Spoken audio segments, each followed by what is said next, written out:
Good morning, everybody, and welcome to Tweet FPV. My name is Dan, and welcome to the live stream. I'm glad you're all here. Over to the chat, Rick Cepeda, always one of the first people on the board. Welcome, man. How you doing today? Geo Fairbanks, working on a 4-inch build. I love building quads. Probably just about as much as I like flying them. So good luck with the build, man. Speedy Turtle, listening in the background. How you doing this morning? And we're all just kind of complaining about how hot it is where we're at. It's 10 a.m. here, 85 degrees, and it feels like you're swimming outside. It's so humid.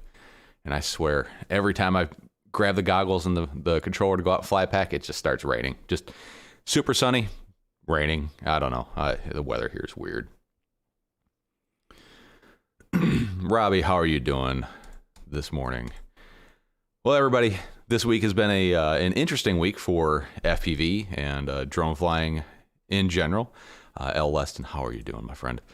L. Leston, a longtime supporter. A lot of new things have happened in the hobby this week. We're talking new radios from TBS, the MAMBO. We'll get into that.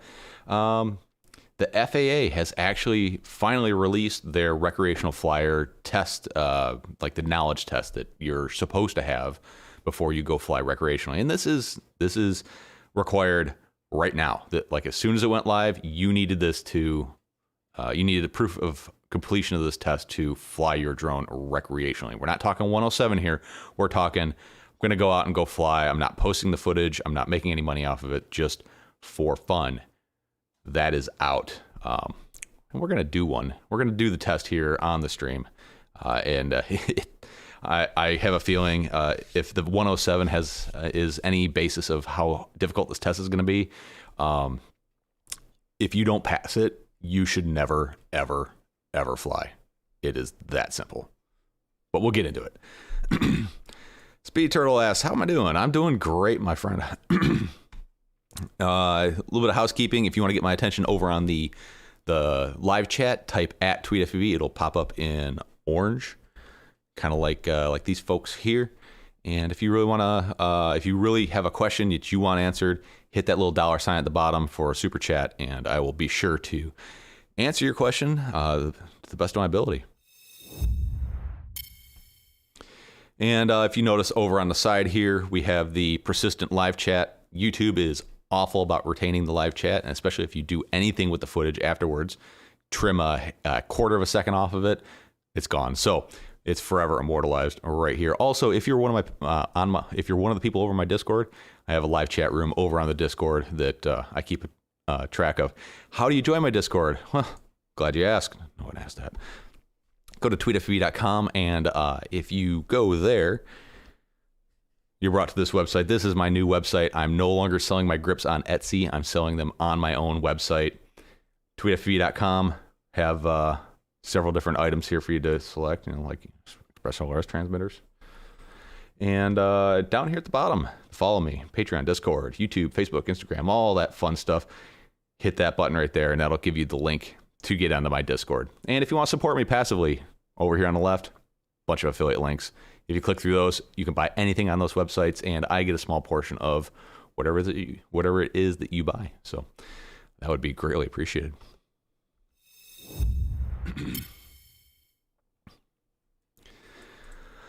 Oh, let's see. Andy Taylor, Ontario, Canuckistan. Welcome, man. I don't know why whenever I hear Canada, I picture snow. I lived in Michigan for most of my life, so it's the same there. Speedy Care package revamped and heading back out next month. So if you don't know about the Speedy Cares package, Speedy Turtle puts it on. It's basically the best way I can refer to it is, like, remember the give a penny, take a penny back when you used to actually have change and gas was 90 cents a gallon and all that stuff. It's like that for FPV parts. You get a big box of parts, you take out the stuff that you could use, and you put in all the stuff you have sitting around that you're not going to use. Don't put junk in there, but put, let's say you have one motor and you're not planning on buying 3 more to replace it. Chuck that motor in a box. Goes on to the next person. I got a feeling that box got filled up with a lot of not so useful things, and he's just cleaned them up and sent them back out because, well, shipping weight is what it is, and if he cleaned it up, that helps. I get some tunes going on in the background here. Len H asks, any questions about Crossfire V3 or any details? Crossfire V3. Okay, so to the best of my knowledge, here's what Crossfire V3 is. Nobody cared about latency and packet consistency with Crossfire. Nobody cared. Ghost and Tracer came out and said, hey, look, our shit is... Sorry. Our stuff is way more consistent and way lower latency. Consistency was the big thing. Low latency, high consistency.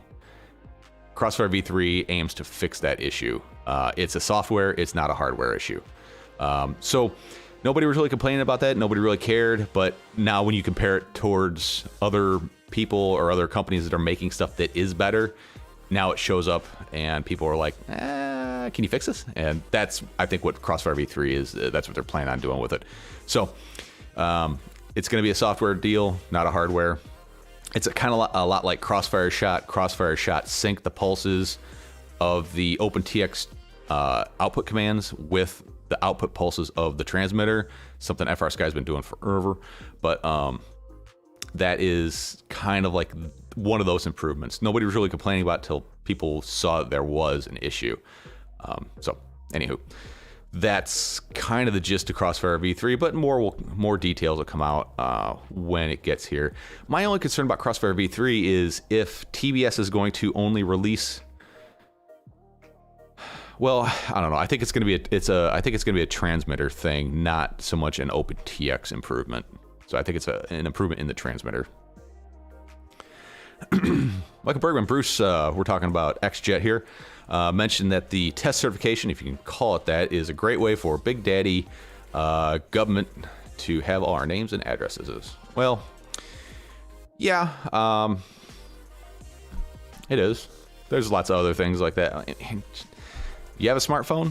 Yeah. Then do you really care? I mean, let's break this down in like the grand scheme of things. I don't think it's a good way for them. I don't think it's intended for them to have our names and information. It's a way to educate the masses. So you go to Best Buy, just overprivileged, have a ton of money. Mommy, daddy said, go get yourself a Christmas present early in July. And you buy yourself a Mavic. Charge battery, sticks in, go to the moon. What does this person know about what they can and can't do with that drone? What is legal and what isn't legal? Yes, DJI can put some stuff on the splash screen, but you're just going to click past that, and there's no real accountability. So the test, I think, is one, and FAA has said this for the longest time, FAA is in the business of educating people. If you intentionally do something reckless, this is something that the authorities can use against you. Like, hey, you signed here that you knew you couldn't fly over 400 feet. Why did you? I was being a dumb shit. Well, all right. This is very controversial. It just depends on how you want to look at it. Yes, it can be used against you, just like, well, you got your driver's license, right? You took certification, you took a test. That sign said 55 and you're doing 65. What the F? Well, it's all risk versus gain. And I've also heard that Best Buy is going to or is already requiring you to provide proof of completing the trust test. That's what we're going to talk about later on, to actually purchase a drone, which that's probably not that bad of an idea. I don't know. There are certain things that require less certification and education to purchase in this country. But we're talking about drones, and we can only focus on one thing at a time. Oh, my nose is itchy. Let's see. Kalahan? I'm sure I butchered that name. How you doing? Tommy, welcome. Andy Taylor, you tell me that every week, or the trip you took here. I don't know what we're talking about there.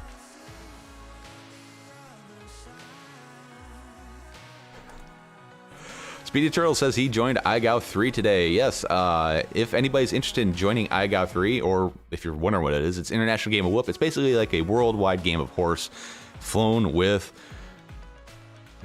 these little guys, the little micros. FPV Skittles, he's the guy that hosts it. He sets a trick. Everybody has to do it. I think you have like a minute and a half video to complete the trick. There's other rules and stipulations for each week's event, but it's basically a worldwide game of horse, except for it's whoop, WHOOP, and once you pee out, you're done. It's a good little way to A, force you to fly, and B, to force you to improve your skills a little bit. Entry deadline, I think, is July 3rd. So if you want to get in there,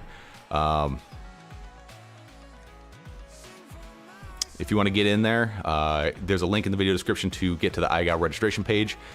Go ahead, sign up. It's a lot of fun. I very much enjoyed it last year, even though like I'm doing water tower dives in the middle of a hurricane warning down here in Alabama. So it kind of forces you to go out and do things. I don't know. I had a ton of fun with it. So if you want to join, links in the video description. I highly recommend it. It's a lot of fun. And even if you don't compete the whole way, it's just good to get you out and forcing you to fly, and hopefully you don't break everything you own. All right. All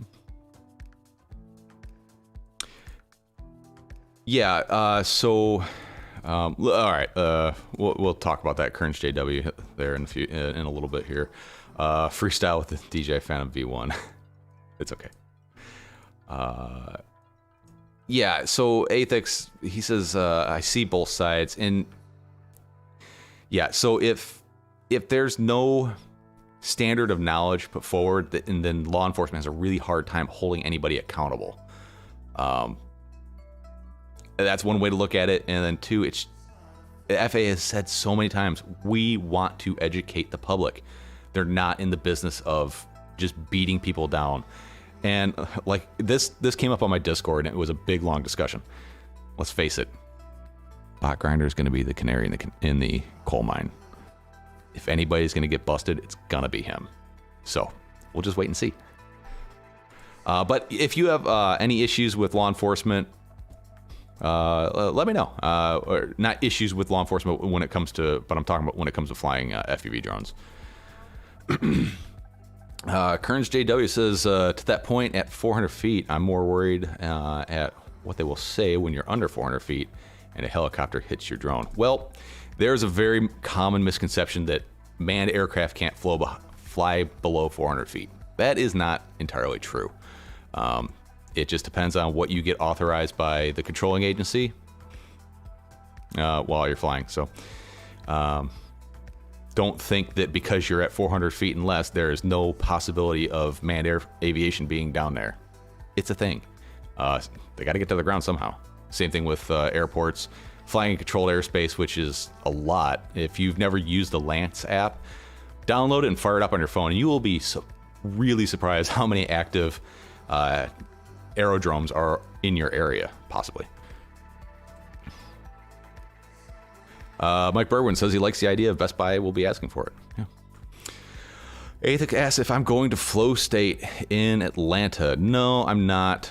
Work is pretty busy right here, and I'm in the process of trying to move the family up to Chicago for the next couple of years. Let's see. Athik says you don't need a trust test if you build. Nope, you don't need a trust test to build. You need it to fly, though.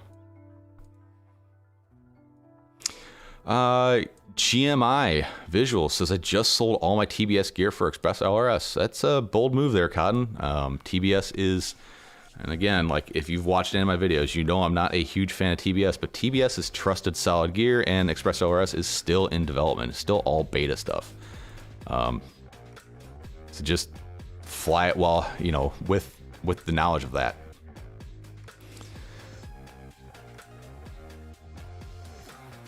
JF, yeah, exactly. Let's see, Mike Bergman, I disagree. Drones are 100% banned at the flying field that is local to me just recently because someone with a Phantom peeping on surrounding houses got hosed. So the FPV segment of drones is pretty darn small with all things considered. All these tests and regulations, they're mostly for the unwashed masses that are out there flying their DJI creations.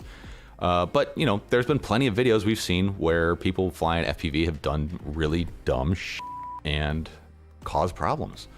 So, I mean, we're not completely innocent in this. Das, something. Hi, I tried to buy my XM Plus to my Tranis X9 Lite. Updated the firmware on the radio and receiver, but won't bind in access. Yes, XM Plus does not have access. It is ACC ST D16. The channel mapping seems effed up. Okay, so the default channel mapping for FR Sky is TAER in Betaflight. That's throttle, aileron, elevator, rudder. And the default channel order for Betaflight is AETR. Go to your receiver page. You know, let me just plug in a quad. Hang on a second.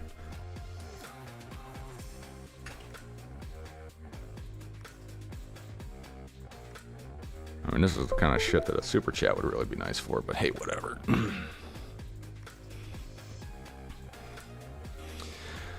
All right, Daz, here we go. I got a quad plugged in.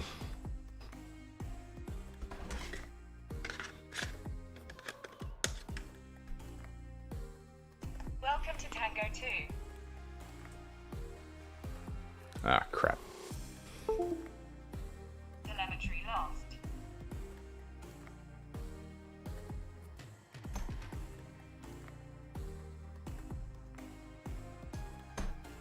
Oh, I've got emu flight on this one, so Telemetry recovered. same, just looks a little bit different. I'll show you her. Where's emu flight at?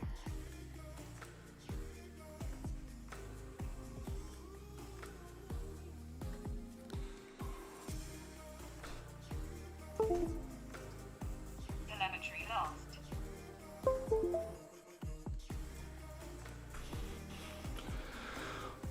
Hang on, guys. I'm getting there. I usually don't try to answer like the super long-winded drone questions, but this is an easy one. So over here on the receiver tab, this probably looks a little bit different. I got a beta version of Betaflight configurator. So right here where it says AETR, you're gonna want to come in and just hand jam it in there with your keyboard, TAER 1, 2, 3, 4, and hit save. That should most likely fix your channel mix-up right there. Okay, hopefully that's it. If not, go to tweetfv.com, hit my Discord, and send me a message over there.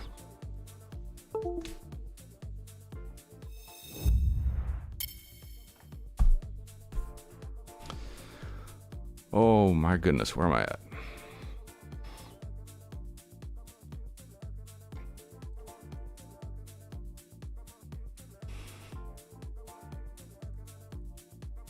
You have a 200-foot ceiling in your house? That's a big house. Athix? No, I know what you mean. Yeah, Scowler, Jace. Yep, that is the analogy. So that just goes to show you that the lobbies and the people fighting for the rights of one are much, much stronger than the other. So, Das, thank you, man. Thanks for the super chat. Much appreciated. Yeah, anyways, if that doesn't answer you, if that doesn't fix your question, head over to Discord and I will definitely be able to help you out over there. Discord is a great way to do troubleshooting. The YouTube chat thing really sucks because after like 3 or 4 back and forths, I stopped getting notifications that you sent any replies. Best way to make airspace safe is to say drones up to 400 feet. Manned aircraft must stay over 600 unless landing or taking off. Yep, that's true. There are lots of edge cases right now. There are lots of edge cases that make that not possible. The one thing I don't understand is shielded operation. Like, what? If the trees go up 200 feet, why do I have to have any certification, anything if I stay below the tree line? There could be any planes down there. If there are, well, they're kind of anyways. I don't know. It still doesn't work checking the radio. I tried changing in Betaflight. Still doesn't work. Das, a little more specifics when you say the channel order is mixed up. like when you push the throttle stick up, does like roll, move, or is that kind of what you're saying? I'll say 400 feet is a lot. Back in the day, yeah, 400 feet is a lot higher than you might think it is. So back to the news here. Anyways, tweetfb.com if you want to get the grips, if you want to get some of the other stuff I got over there, like the Express ORS modules. I've got a few of those for sale.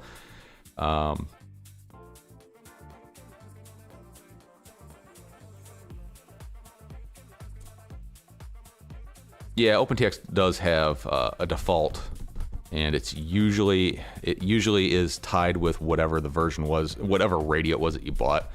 Yeah, it all depends on what you flash it as, or if you have flashed it at all. Anywho, tweetfb.com, grips, all this stuff over there. Still flying 250. I'm trying to as much as I can. I haven't had a whole lot of time to fly in the last couple weeks, but it's still there, and it's great. Speedy Turtle House sent me an EORS module last week. Awesome, man. Express OS is pretty good stuff. I want to have one radio and one protocol, and I'm swimming in a sea of radios and protocols. I don't know what to go with. They all have benefits, you know. Rob Logan Jr., how you doing, my friend? Let's see, we have a new Patreon member, Geo Fairbanks, up there. If you want to get your name on the supporters scroller thingy, go ahead, hit tweetfb.com and go to that Patreon link down there at the bottom right, and that'll get you over to Patreon. Or you can just go to Patreon search. Also, my patrons do get early access to the monthly giveaways, depending on what level you're at. Which brings me to my next point today is the FPV Cycle Glide 5-inch build kit giveaway. It's going to go to one of my lucky Patreons. Right now, just so you guys know, you have a 1 in 29 chance to get yourself a complete 5-inch FPV quad. And this is good stuff too. It's a CL Racing Mini 20x20 flight controller, Gemfan Hurricane 5-blade props, Foxy Lollipop SMA antenna, and IRC Tramp Nano VTX, the real deal. We're not talking any knockoff shit here.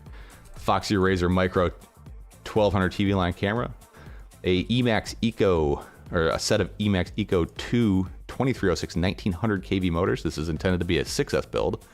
I like to run a little bit higher kV on 6S. An Acon AK32 PL32 35 amp ESC, all on a FPV Cycle Glide 5-inch frame.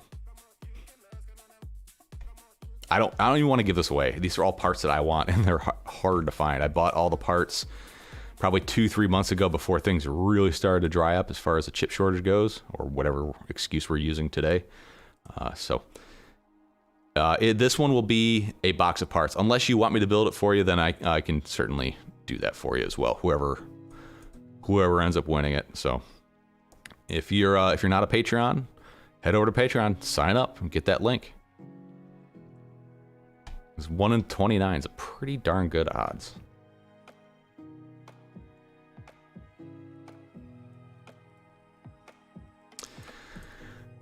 Yeah, I think, Mr. Huggy, at this point, I really want to go with Ghost. I love the hybrid boards, the integration with the Tramp and the Ghost receivers. I absolutely love that idea. I'm probably going to stick with TBS. Not a big fan of Tracer. I don't like mounting 2 antennas on my quad for one receiver, but I like the Tango 2 a lot.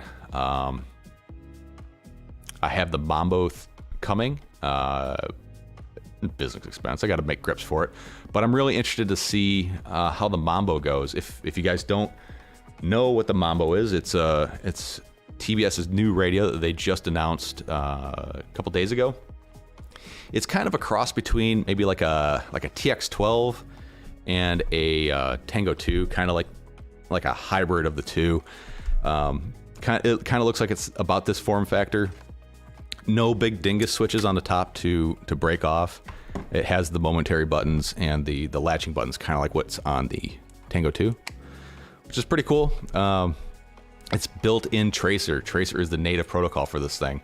So it's got Tracer. It has a full-size JR bay in the back, so you can plug your Crossfire module or your multi-protocol module, whatever it is you want, into the back of it.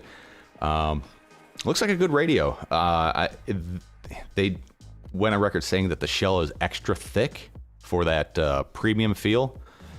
I'm not really too concerned about a premium feel if the radio's shit. So, damn it. I'm trying, guys. I'm trying. It's early. Not really early, but I haven't had enough coffee yet. But it's running Freedom TX right now, and by the time people get it, it should be pretty close to being in OpenTX 2.3.14, which will adopt the Tango 2 and the MAMBO. But they got a couple different versions of this radio. They got the base model, $139. FPV radios are so cheap. I mean, for what you're getting, that is pretty amazing. And then they have the starter set, which gives you 3 Tracer receivers, and then they've got the Ethics model. It's all cosmetic changes. Really cool looking. Front here, it's kind of like that gunmetal gray. They've got some scalloping on the side grips, which is kind of cool. They've got the silicone socks over the switches. One thing I'm kind of disappointed is they didn't use the gimbals off the Tango 2 Pro, the folding gimbals like this. I'm surprised they didn't go with those. They did say that you can swap these gimbals out for those ones if you wanted to. And I gotta say, like the folding Pro gimbals, that was a really cool idea at first, but I definitely noticed there's some slop in them now after using this radio pretty heavily for, I don't know, well, ever since I got it. And then the knob goes to 11. I don't know. So, anywho, pretty cool looking radio. I think this is going to be a pretty good seller for them. It's going to appeal to FPV and fixed wing. You do have actual trim switches, which is nice. I know we talked in the past about the Tango 2 not having trim switches. It has a way to do trim, and then there's also the auto trim script that you can run, which that's a cool idea as well. So this is pretty interesting. It's gonna be a cool looking radio. I'm excited to get it in hand and kind of get my feel for it. And I guess the Ethics version comes with a neck strap, but we don't use no stinking neck straps around here. We put grips on our radios. Like this. Oh, that was silly. Cool. So, yeah, TBS MAMBO. What do you guys think?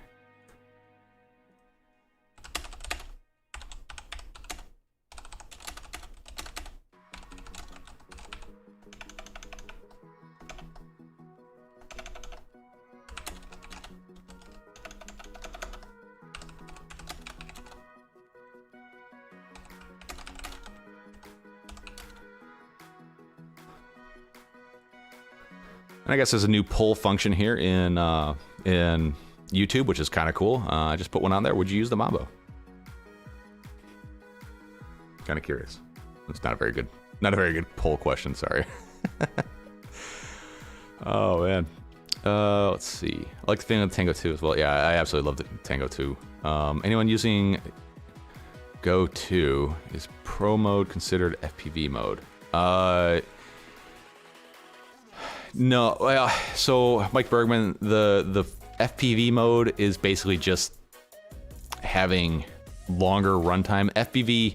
FPV mode is done in post when you bring the footage back into your computer or into your phone, and you can select the flow state stabilization. You either get horizon lock or you get the FPV mode, but you do need to do it in Pro mode. So I guess it's kind of a yes. I don't know. Kind of a weird way to answer the question, I guess.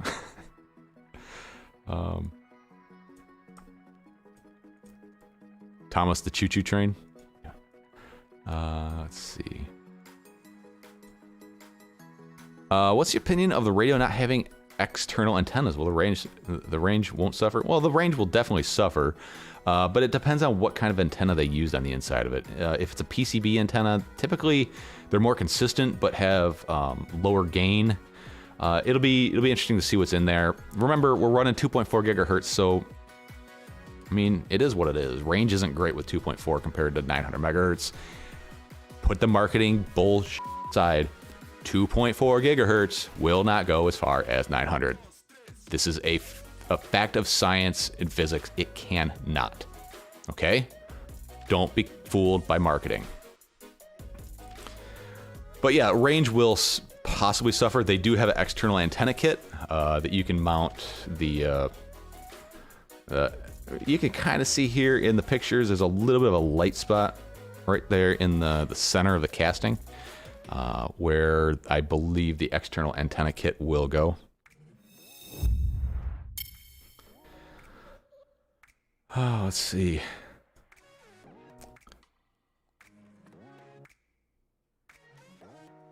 Mr. Huggy says, the TBS ecosystem with the complete end-to-end loop and control is why I use TBS and Crossfire V3 coming out soon. TM. Use original X9D Plus. So ordered the MAMBO. See how well it works. I'm not a big fan of full-size radios, mostly because of the weight and all the stupid switches that get broken. Like when I was using full-size radios, I broke switches all the time. I have a Radiomaster TX16S. I hate that radio. It is far too big, far too heavy for what we do. So hopefully this strikes a good balance between the two. It looks like a face. Somebody posted a picture of it next to Rosie from the Jetsons. Don't know if I'm dating myself there, but it looks like Rosie. The other thing that I heard an interview with Trappy, and he said basically, if you look at the ergonomics of this thing, this side here and this side here are basically the same dimensions as the original Tango. I think that was kind of some of their inspiration for the way it's shaped and the way it looks. Mike Berger says, can't wait for Crossfire V3. I don't think you'll notice a difference. But if anybody does latency testing and consistency testing, that's where we'll see the difference. Family Guyver says, you can buy those folded gimbals separately. Yes, you can. But like I said, mine are actually developing quite a bit of slop to them. Have you tried adjusting the folding gimbals yet?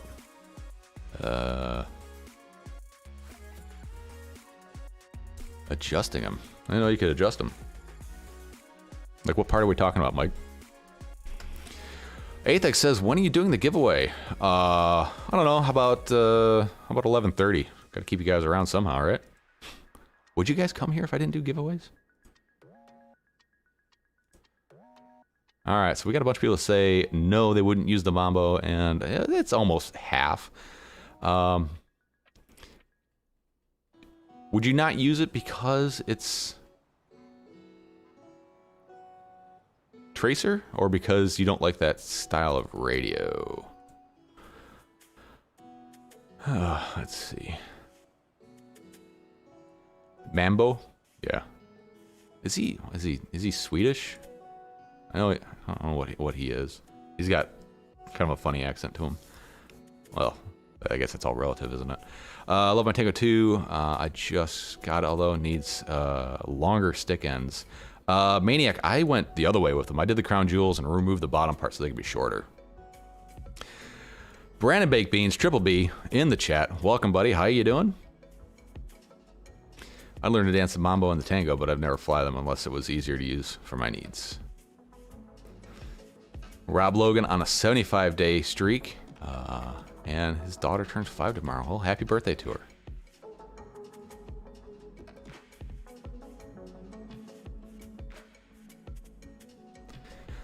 Spudnik, does it feel like you're holding your own hand when flying with the Tango 2? My hands feel super close together. Yeah, they do feel close together. But, I mean, that's kind of the whole form factor of the radio. But if you look at other radios, like, we got this TX12 right here. It's a small radio. Those gimbals are even closer together than the Tango 2. But the Mambo is supposed to be a little bit wider than the Tango 2. It's probably about another inch wider between the two gimbals. For those of you that don't speak inches and cents, I don't know. Do the conversion.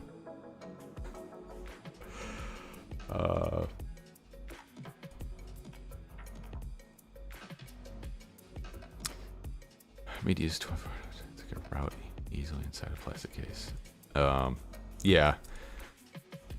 There will be attenuation going through the plastic shell, but that can be kind of compensated for in manufacturing. But 2.4 is usually pretty good.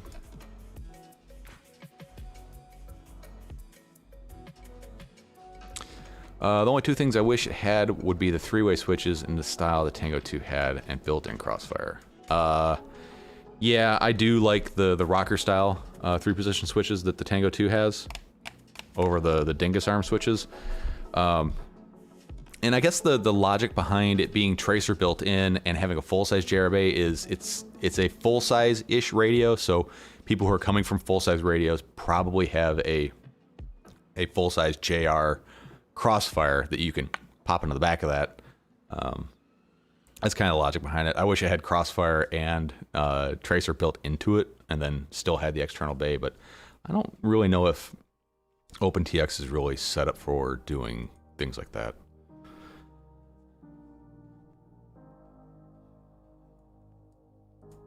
Let's see. Gonna start setting up iNav. Can you set dual rates on it, or do you have to set them up in OpenTX? I don't know if you can in iNav, but you definitely can in OpenTX, and that's probably where I would do it. That way it's the same, regardless of which flight controller you're flying or whatever system you're flying. It'll just be part of your radio. And most people, I think, aren't like me. They probably have one radio they stick with for a while. William McEwen's it.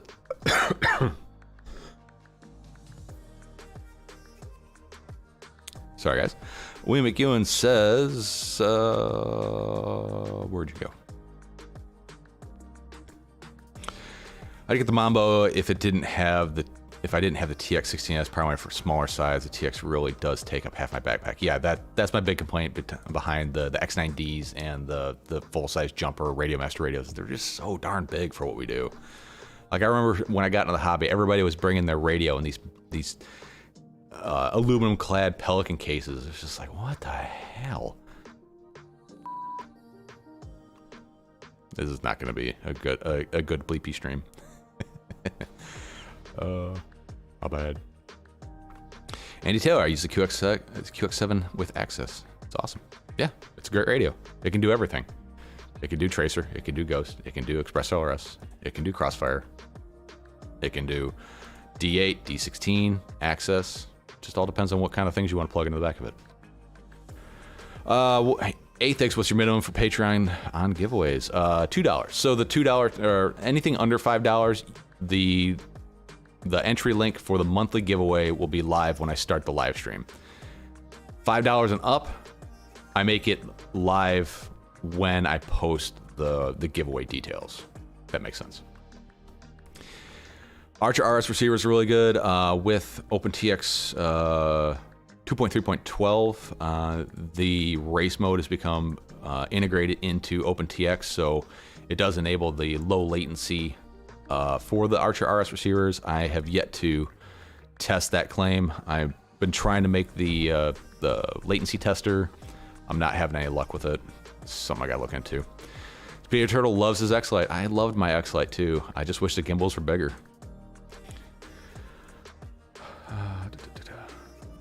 No, the gimbal lock nuts aren't loose. It's actually where the post for the gimbal goes into the radio. I'll show you right here. It is actually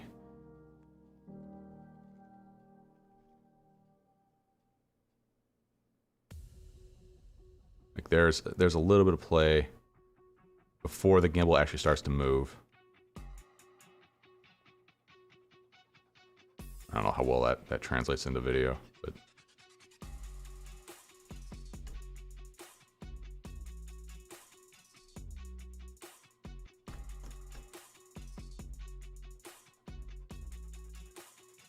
And it's just developed a little bit of wobble over the time I've had it.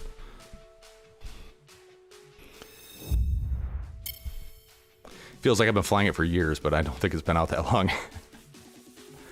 The slop's at the fold, yes. But I mean, there's got to be play, otherwise you would never be able to get the thing in and out. I just don't remember it being that much when I first got the radio.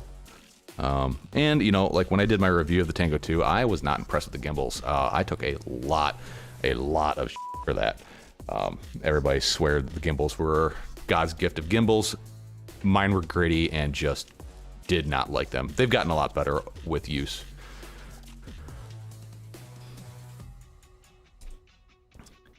Always hath been. I'd be here to hang out. Yeah, thank you. Brandon Baked Beans comes here every week regardless. Yeah, I appreciate that, Brandon.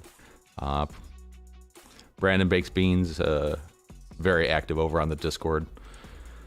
I would use MAMBO for airplanes. Yeah, I think the MAMBO would be a better radio for people who are mixed hobby, both FPV and fixed wing.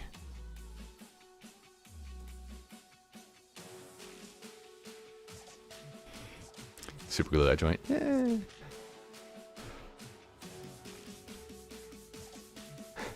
Brandon Baked Beans, what else would I do? That's awesome. Speed is pretty set on this X-Lite. Yeah, man. I really like the X-Lite. I think the fit and finish of the X-Lite is better than the Tango 2. At least the sample that I have, I thought it was better. And I like that soft touch material that's on there. I just don't know how well that's going to hold up over the years of all the greasy fingerprints and all that stuff. It starts. 90% of my fleet is DJI, so I use the DJI controller because I'm too lazy to bother with receivers. Yeah, so when whenever I get a quad that is DJI enabled, I basically just fly it on the DJI radio because same reason, it's just a lot easier to go bind and be done. I mean, I'm already carrying a receiver around because I have the DJI system, so I might as well just use the radio. The latest DJI addition to the fleet is this guy. This is the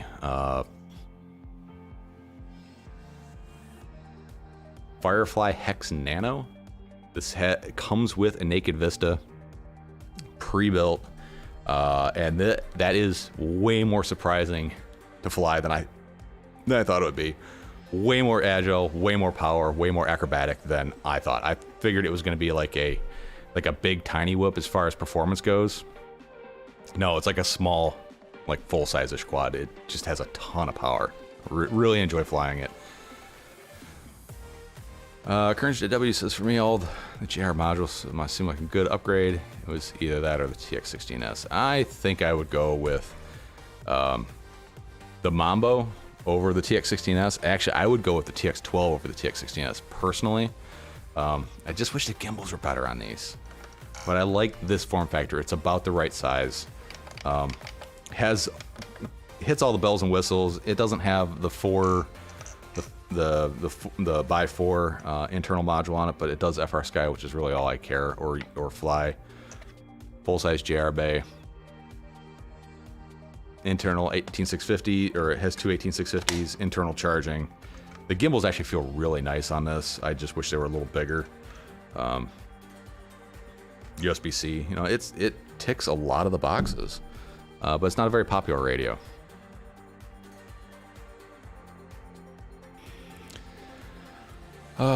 Let's see. I think the packet rate for the DJI system is it's fast S bus. I think it's 9 milliseconds.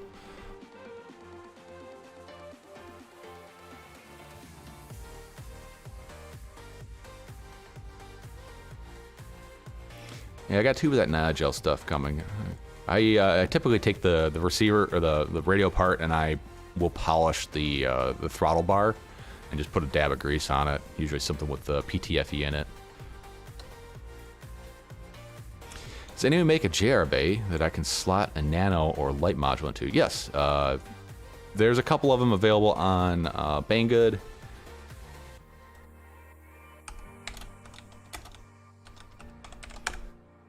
And let's see, here we go.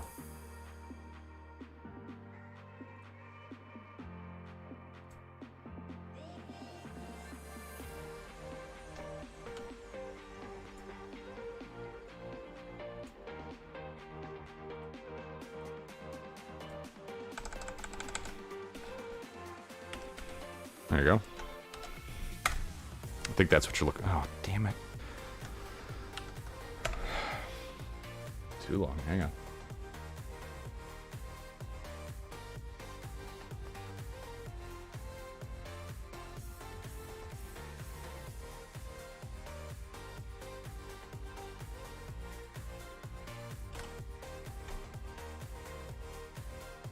There we go.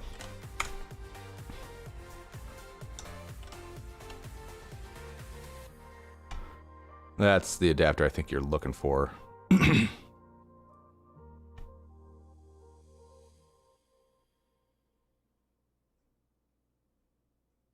I'll look into that tightening tool there. Race mode feels no different to me. Yeah, it might not actually be doing anything. I tested some of the very early builds of the race mode, probably back November of last year, and I was running on an O-scope, and I saw no difference in the packet rates. And every time I'd be like, hey, look, I'm testing this, and I'm not seeing a difference. They're like, oh, yeah, there's an issue. Oh, yeah, there's an issue. And then they just kind of stopped talking to me. And yes, it does kill range. Higher packet rate, lower range.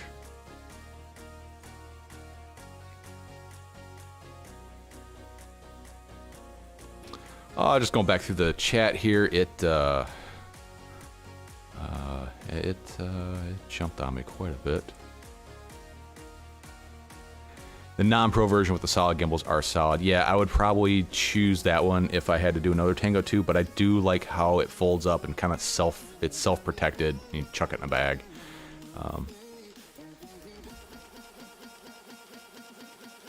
No, it's not the threaded part of the gimbal, it's the post of the gimbal where it goes down inside of the threaded part.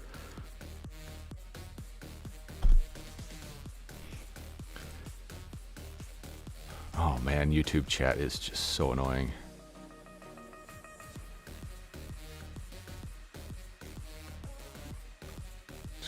Bob Noxious just got done cutting grass. I want the Firefly Hex. Yeah, it's impressive.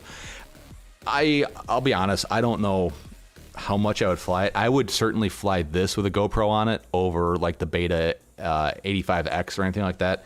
It has so much more authority than the smaller pusher style quads. But I would definitely fly this if I was going to fly some indoor shots or close proximity shots. This would be my choice over the Beta anythings.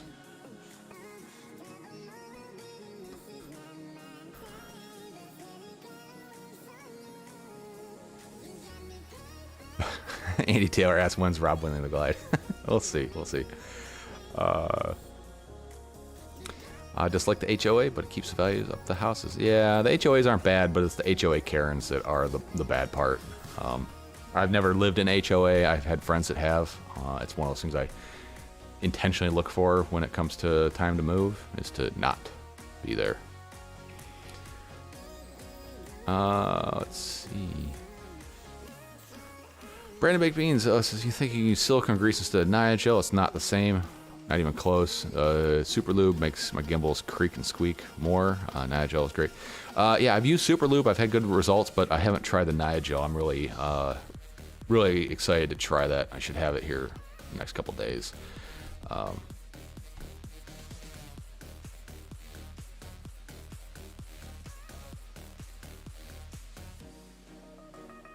Oh, something to get my TBS multi-pro module. Okay, yeah, so I've been thinking the same thing because I do have this guy here.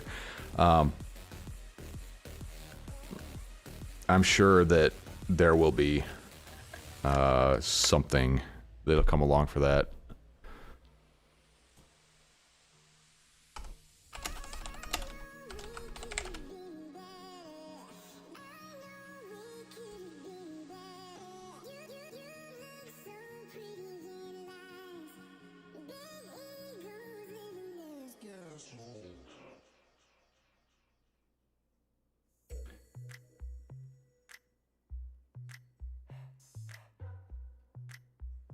Yeah, there'll be an adapter somewhere or some 3D printed option. It's just a matter of time. I would guess that TBS will eventually sell an adapter to convert this over to a full-size JR. Or depending on how the connections are done here, I haven't taken this apart. Screw it, let's take it apart right now. Go away, whoops. Let's go ahead and get this guy apart. Let's see how this thing works on the inside. So this is the TBS multi-protocol module. It should really only use 3 pins.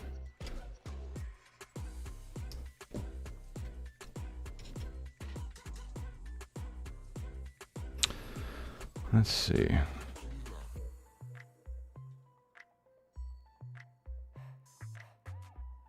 Oh, okay, so there's your pin out right there. Here's your pin out, and all you got to do is adapt this over to the normal size JR bay. It has JR bay pins right here. I'm thinking you could probably just take this out and slide it right into your full-size radio.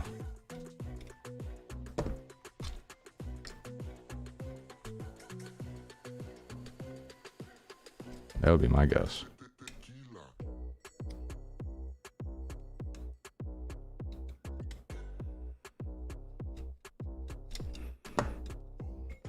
I was literally thinking about this last night.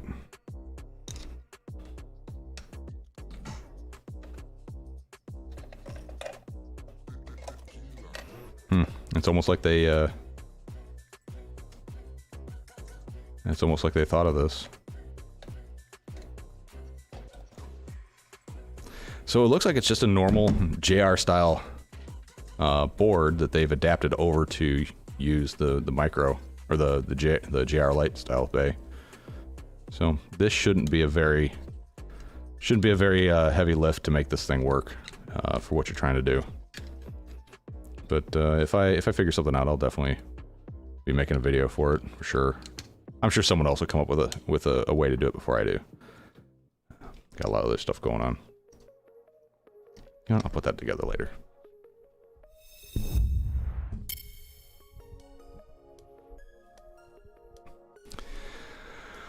Okay, so that was, I think it'll be very easy to adapt that over.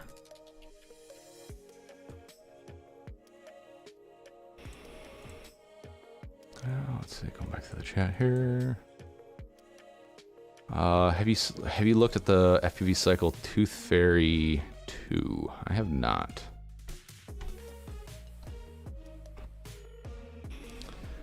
Tooth Fairy 2. Okay, so this is like a sub 250 type build.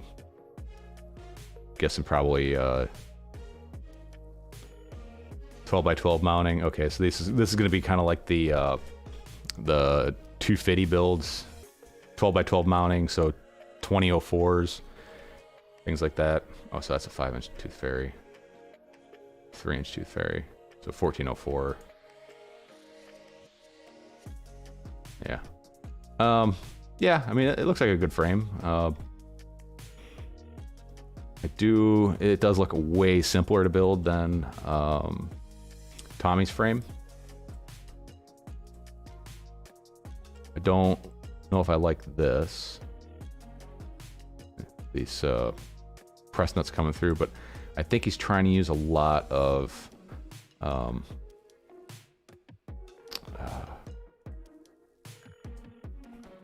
the low vibration build principles.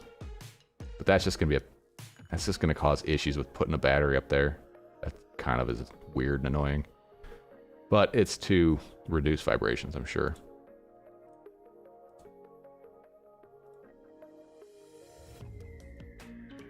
Looks like an interesting frame. Optional vibration management shim. Yeah. Lots of pillar supports. Yeah, should be a pretty interesting frame.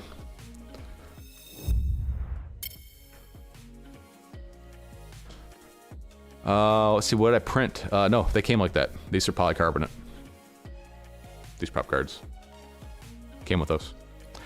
They do have the STL for printing your own available on Flyway's website if you wanted to.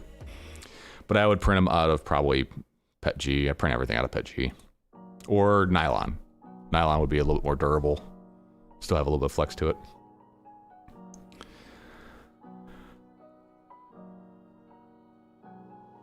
Tony M, is there an adapter that lets you use the nano module in the JR Bay? Not that I've seen yet, but I guarantee you that, well, I don't guarantee, but I would be shocked if there isn't fairly soon. They're going to find a way to adapt that thing over.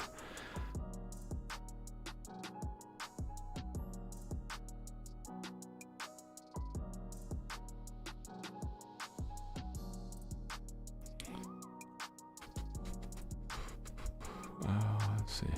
Let's get the screwdriver. Let's see.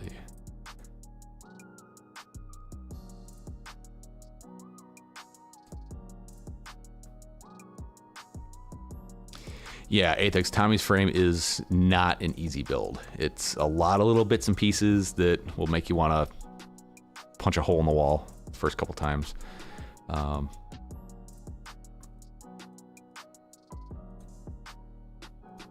That would have to be a pretty darn thick battery pad to clear those press nuts. Just saying. Uber Grip Lite sure isn't going to cover that. Or it's not going to build up past that. You'd have to have some pretty thick stuff in there. But yes, it does look like a much simpler build. Oh, you're building one now. Awesome, Mike. If you're over on Discord, send pictures. I want to see what that looks like when it's done.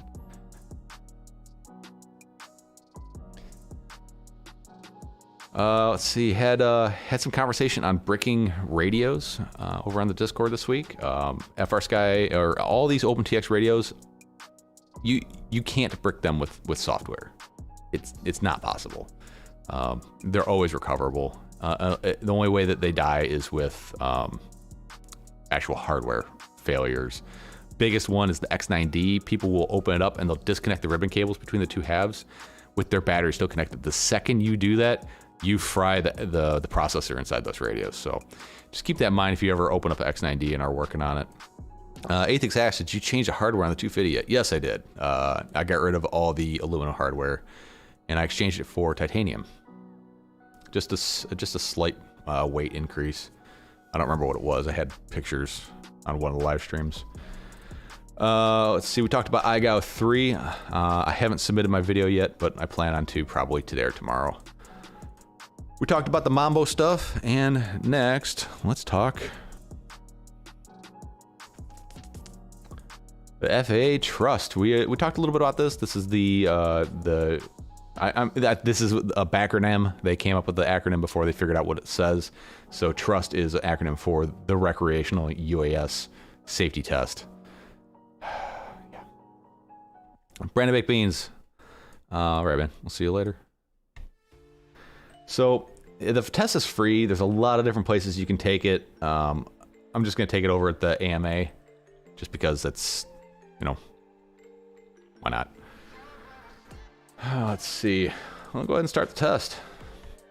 You guys can see just how easy this is.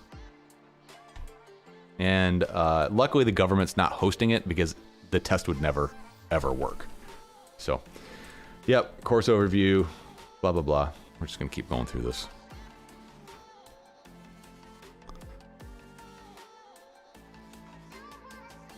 Come on. Where is Brandon from? Oh, he'd have to tell you that.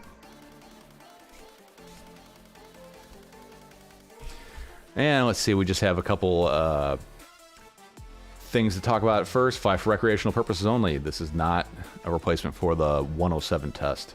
So if you fly and you put your stuff on any sort of monetized platform, this does not apply. But it's all about intent. If you intend to go out and fly for recreation and it happens to have some sort of monetary compensation in the end, then it would still most likely be considered recreational because it's all about intent. Which gets interesting when you put videos on YouTube because YouTube does monetize everybody's channel for themselves. They'll play ads, so technically it would be in furtherance of a business. So that'll be an interesting lawsuit.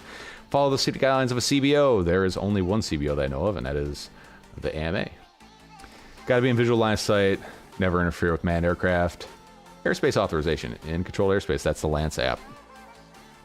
Don't fly higher than 400 feet in uncontrolled airspace. Pass an aeronautical knowledge and safety test. That's what this trust test is. And register and mark your drone. That one's the one that's going to piss off probably most people. I think it's $3 for all the quads you own. So, like every 3 years. So, yeah. Oh, trust me, man. I know government internet, and you are 100% correct. Recreational flying. Yep, it's for recreation. Here's airspace. If you haven't ever seen how airspace is broken down, this is a good little chart. It'll help you understand why you can't fly where you think you can fly.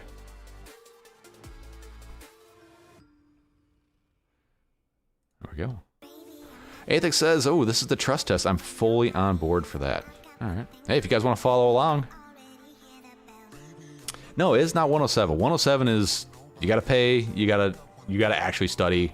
If you don't understand CRM, MRM, and airspace requirements, how to read a sectional, you definitely have to study for a 107. This is pretty much guided. Lance is the app that I recommend. Also, the Before You Fly works as well, but Lance is a really good app for flying. Fire it up, it'll tell you what airspace you're in, if you are any, and it does automatic authorization when you're done with the whole process. You do not call the towers unless for some reason they're not Lance enabled. They don't want you calling towers. They don't want you bothering the air traffic controllers. Their job's stressful. They got a lot of stuff going on. The app does everything for you. We're just talking more about the Lance app, low altitude authority and notification capability. Another acronym from our government. Kearns JW, you are 100% correct. You should be more worried about what you give DJI because they take whatever they want. FAA drone zone, that's where you go to register your quads. Anything above 250 grams has to be registered and labeled on the outside. Part 107 requirements are a little bit different. Every quad needs to be individually registered, so it gets a little more expensive, whereas recreational, it's one registration number for all of them. There you can find out more information about blah, blah, blah.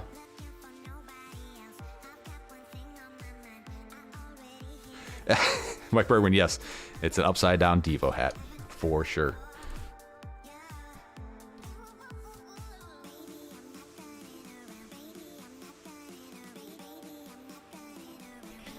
All right, recreational flyer is a person who only flies their UAS for fun.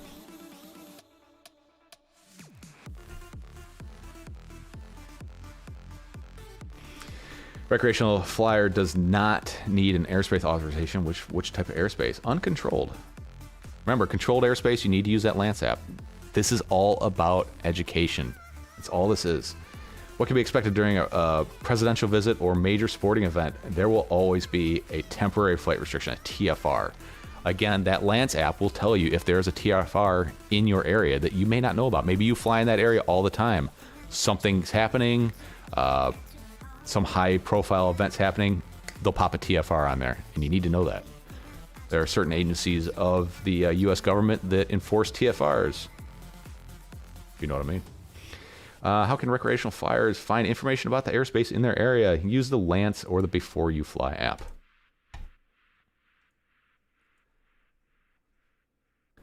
Damn it, gonna get called a boomer.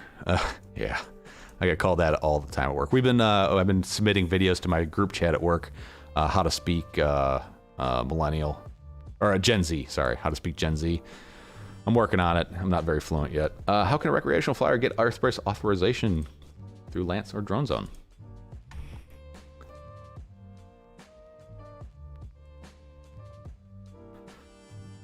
Fairly functional. How you doing? Welcome to the live stream.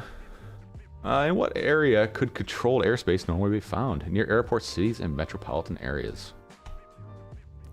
William McEwen says the test took less than 10 minutes. I'm confused by the rule. If I fly 650 milliamp and I'm under 250 grams, if 850, I'm over 250. Would I register it? Yes. If the all-up weight at the time that you take off is over 250 grams, it needs to be registered.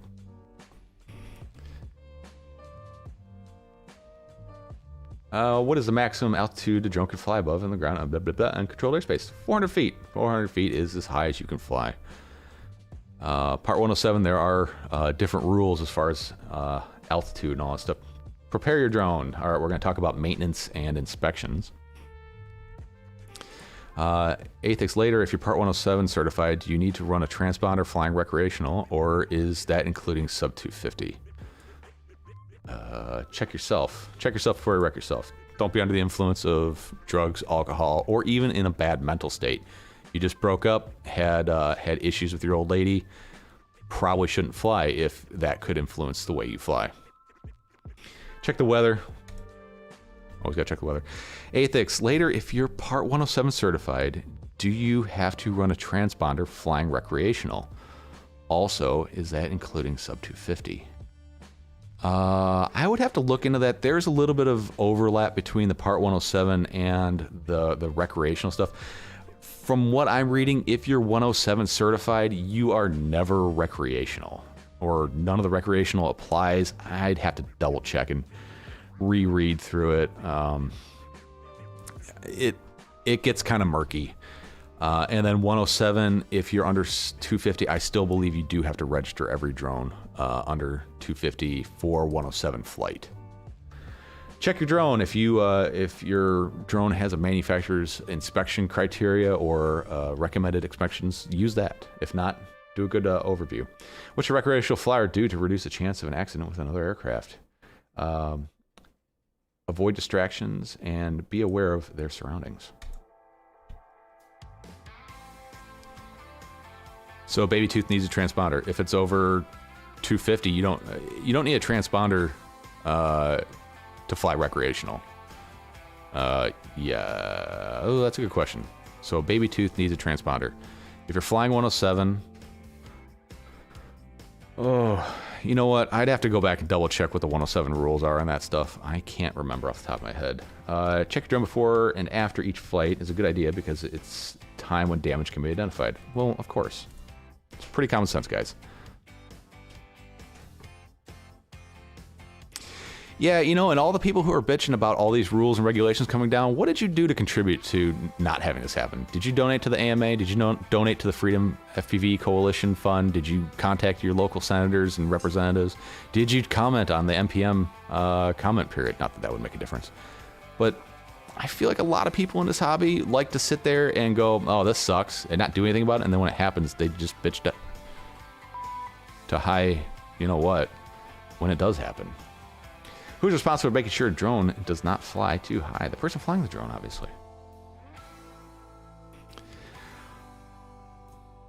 Yeah, Mike Bergman, I believe it's only if it's being used commercially, but I think if you're 107, I want to say if you're 107, everything is considered a 107 flight, even if it's recreational. Who's responsible for the drone in flight? Well, the recreational flyer. But it's going to be one of those things, if you get confronted on it, don't tell them you're 107. Just say, oh, no, I'm flying recreational. Don't say, oh, I'm 107 and I'm flying recreational. Like, don't give any more information than you need. If they come up and ask if you are a 107 pilot, well, I mean, yeah. Ethics, I don't know if that's entirely true. There are no transponders right now, so you can't do that. Recreational flyers should be aware that some medications can affect their ability to fly safely, of course.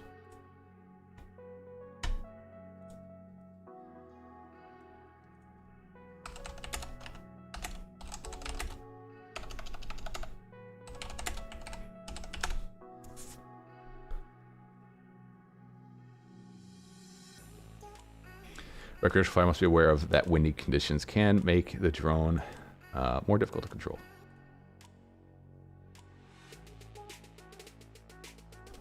You could use footage for and purpose.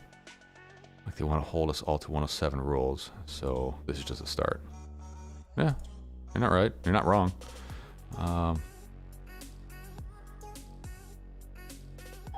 CBOs, community-based organizations. So our rules of flight are going to be based on what a CBO says, which is, I think right now the only one is the AMA.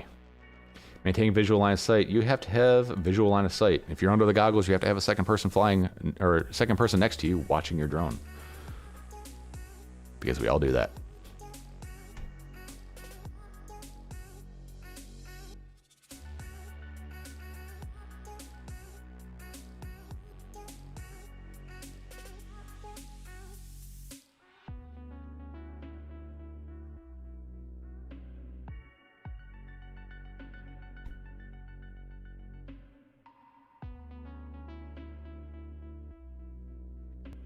Recreational flyer must follow the safety guidelines developed by CBO.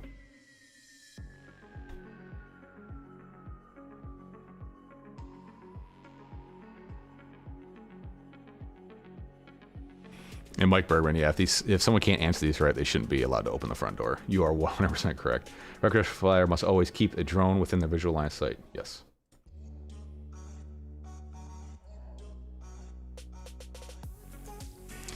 Yeah, Athex, I don't disagree with you. There is some muddiness and murkiness between the 107 and the recreational rules. I think I got to do a little more research on it. When in flight, drone must give way to manned aircraft at all times.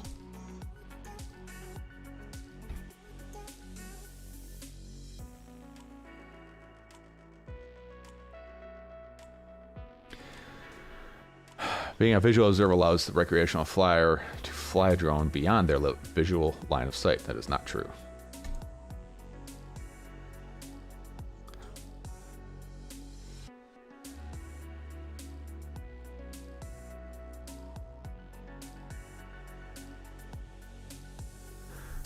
When using first-person view, the visual observer must keep the drone in sight at all times.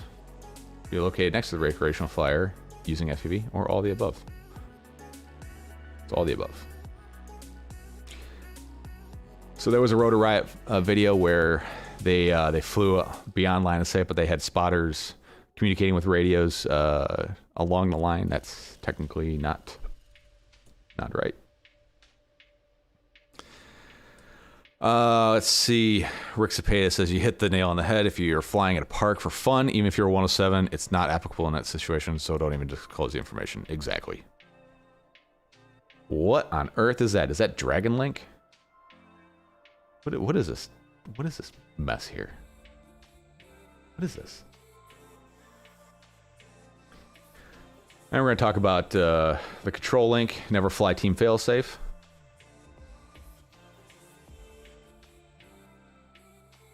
Automated features, make sure you understand how to fly your drone before you rely on automated features. DJI pilots. It may be what it is, but it's also a rule that will probably fall between the cracks, and exactly why it's important for the right people to be representing us. Yes, and there's not many people representing us, so that's the problem. I've heard from people that most of the regulations between in the 14 CFR 107 and the new rules for recreational, like there's so many holes in them that any lawyer worth their salt will just poke all sorts of holes through it. You know, I mean, yes, it would be nice if it never got that far, but it's going to happen eventually. And like I said, we'll just wait and see what happens with Bot Grinder. Registration, everything over 250 grams must be registered. It has to be on the outside. This changed from previously. Previously, it could be anywhere on the quad, even inside the battery bay, like on a DJI quad. But they're afraid that there might be an explosive device in there, right? So it needs to be marked on the outside of the craft, which that angered a lot of the old timers flying like replica flyers. Like if you had a P-51 Mustang that's a replica, except for you got the stupid number plastered on it somewhere that has to be visible at all times. I don't know. When it comes to dealing with the state or federal government, less is always the best. Less information is always best. Wait until they ask you the exact question. Let them formulate the questions. it's not on you to provide them with the questions that they should be asking. If they're uneducated, then that's what it is. I was flying ultralights at the age of 15 and didn't need a license. Well, if you're under the age of 16, you can't be a 107 pilot anyways. Recreational flyers should know how their drone will respond before using any automatic features. Yes.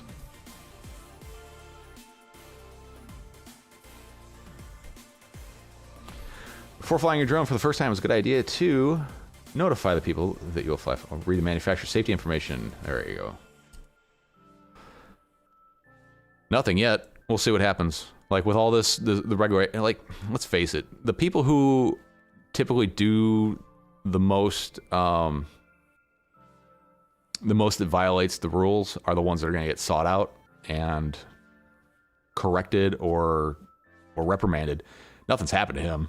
I would say he'd be the first one to go. Let's just face it.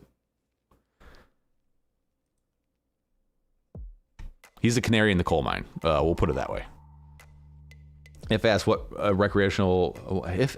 must a recreational flyer provide to law enforcement and the FAA? Proof of the test passage and proof of registration, all of the above. You will need to be able to provide proof that you've passed this test and that you've registered the drone, either be it on paper or electronic. It doesn't really matter. But your drone does need to be marked. Yeah, I just use a marker label as well. FAA registration number is required to be displayed on the outside of the surface. And if anybody's just tuning in, we're going to give away the FUV Crate 5-inch glide build kit here in a little bit, probably another 10 minutes. If you haven't gotten entered for that giveaway, go to tweetfv.com, click that Patreon link in the bottom right, and sign up for one of the tiers, and that'll give you access to the Google Doc to sign up. All drones weighing more than 250 grams or 0.55 pounds must be registered with the FAA. That is correct. And for recreational, like I said, it's one registration number for all your quads. Like, it's like $5 every 3 years or $3 every 5 years. I can't remember. Congratulations, we passed. It ain't that hard. Next.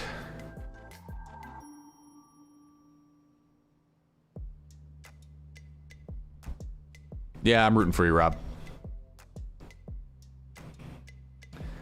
All right. Congratulations, you've completed the course. Please be sure to save/download the certificate, as once you close the file generated, you will not be able to access it again. If you do not save or download it, you'll have to retake the quiz for certification and token. I believe they don't keep any of your information, which somewhat kind of keeps it private. I'm going to go ahead and fill my info here.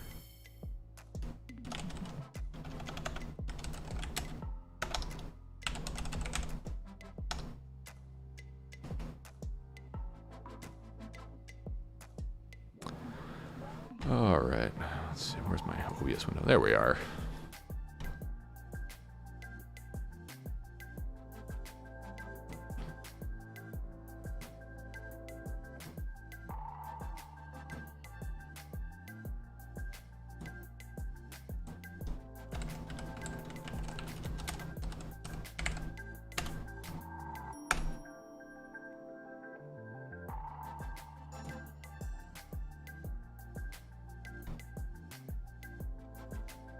And that's it. It's pretty easy to do, guys. So nothing really to fear there. It's just a matter of, just doing it.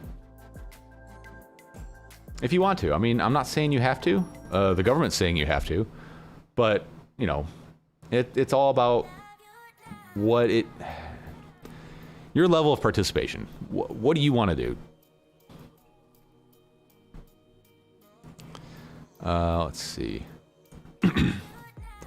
Kevin Smith, how to answer the question is disposition. Yes, no, / I don't remember. There you go. Exactly. Yes, no's. Don't ad lib. People get nervous and they start blurting out stuff. That's how people incriminate themselves. Visual line of sight of whom? Of your visual observer, which needs to be standing next to you.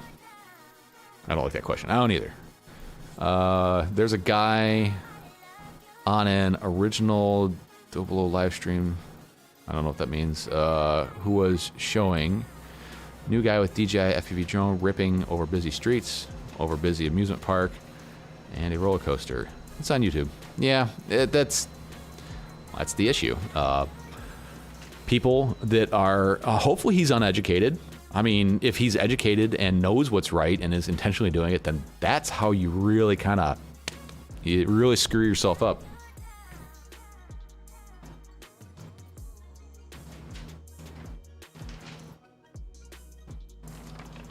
That's it. Now I have my certification. I can go buy myself a DJI drone at Best Buy. And look at that. It even puts all that stuff on the back of it. It's pretty basic, guys. If this is a stretch for you, if this is too hard, then you probably shouldn't be flying drones. If you don't want to do it, that's an entirely different thing. It's all about risk versus reward or risk versus gain. Speed limit on my road's 30. If I go 50, that's me knowing what the rule is and intentionally violating it because that's just the way I want to do it. Hopefully that eases people's fear of like what, or not the fear, but like the anxiety that they have behind doing this test. It's not the 107 test. I'm not paying money. I'm not going someplace to go do the test. I'm not studying. Yeah. John Larson, how's it going, man? Can't hang out for long. Going to go see the grandkids. Hey, man, that's perfectly fine. Like I always say, if you got other stuff that's more important than this, you got PAX charge, go do that. This will always be along later. Yeah, that puts the entire Jeopardy or Hobby in. I dislike overregulation and I want to be able to do my thing. Well, tough shit. That's not the world you live in. Sorry, it's not. But there are plenty of people who will exist in this hobby with the rules and regulations and have zero issues because you're not going to go out and do something intentionally dangerous.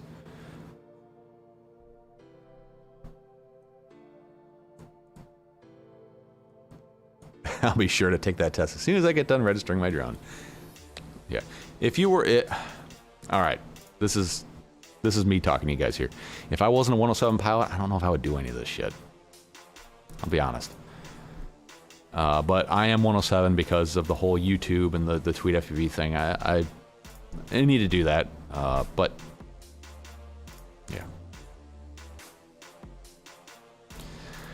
Current JW, if you fly behind an object and you're not visible to the observer, think they will use that against FPV? Well, yeah, if you hurt somebody while you're doing it, they'll use it against you. If nothing happens, then nothing happened. It's a tree falling in the woods. Nobody's around. Does it make a sound? I don't know.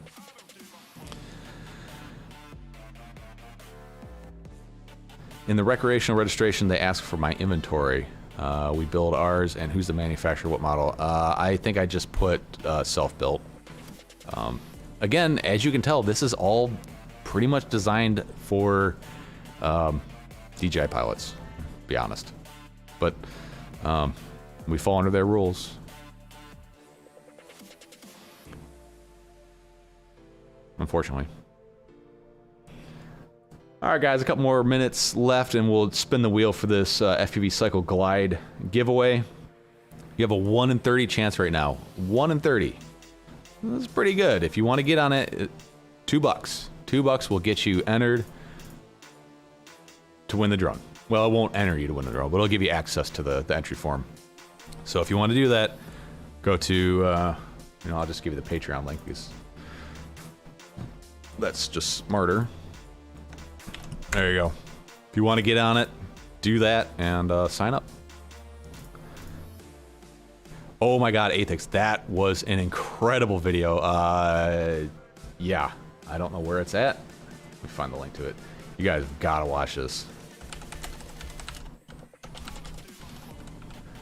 Definitely video of the year.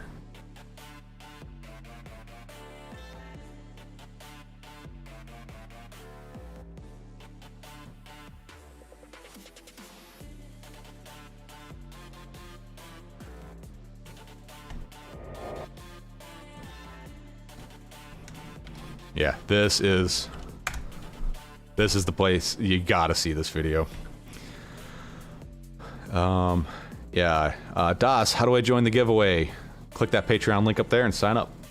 And then the first post will be the link to the Google Docs or the Google form entry. I'm gonna spin that wheel in about 2 minutes. So if you want to do it, gotta get on it. Yeah, I don't even care if you guys click away to watch that video. That is amazing, amazing footage. I prefer if you didn't, but save it for later. But yeah, so I don't know. There's a lot of different thoughts about registration and compliance. Like, we register, we comply to all sorts of things all the time. You probably just are numb to it and don't even think about the things that we submit our information to, or, you know, all that other stuff. Fairly Functional with a $2 super chat. Thank you. Much appreciated. Gotta join the Patreon. That'll also get you access to the Patreon section in my Discord server if you want to play with Discord.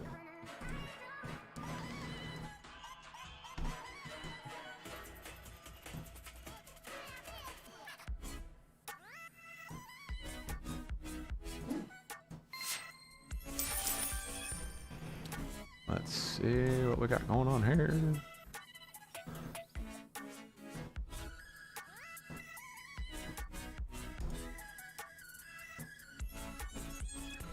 Wow, that was expensive. Right? I'm sure he made plenty of that money back between ad revenue and all that stuff. No, yeah, Mike Bergman, not a $2 super chat, $2 on the Patreon. That's once a month I do a Patreon only giveaway. Those are the guys that, or those are the folks that support me and keep me going in this, in what I'm doing here. These people up here, these contribute the most, and that makes the biggest, fairly functional. That's not how it works. I can't join for you. Sorry if you didn't understand. I don't know if I can.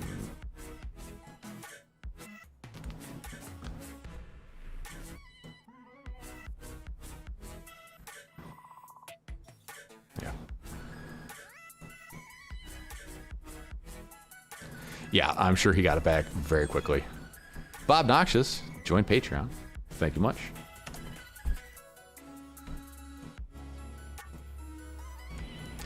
Well, we got a few people rolling in here. I'll let this go for a little while longer. I see that the number's creeping up. Yeah, fairly functional. Sorry, man. Ain't much I can do about that. I think I can probably refund your super chat if that's something you want me to do. It does take some time. I won't be able to do it right away. QD just joined. What rig are you giving away today?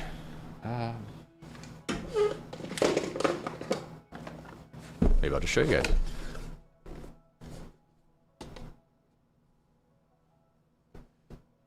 Let's see, Mike Berwin. So people are joining Patreon for a few days to get entered. Yeah, basically. It is a 5-inch FPV cycle glide frame. Glide frame. 2 sets of Gem Fan Hurricane 51466 props in tasty yellow lemon. The motors are Emax Eco 2 2306 1900 kV. Get you 4 of those.